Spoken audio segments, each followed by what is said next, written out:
ബലഹീനനും ഭാവിയും ദാസനുമാകുന്ന ഞാൻ ഇപ്രകാരം കീർത്തിച്ച് ചൊല്ലുന്നു. പരിശുദ്ധനായ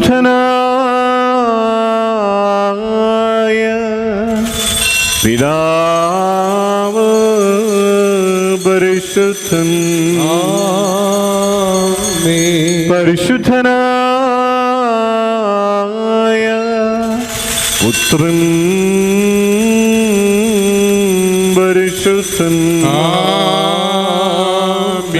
ജീവനും വിശുദ്ധിയുമുള്ള റൂഹ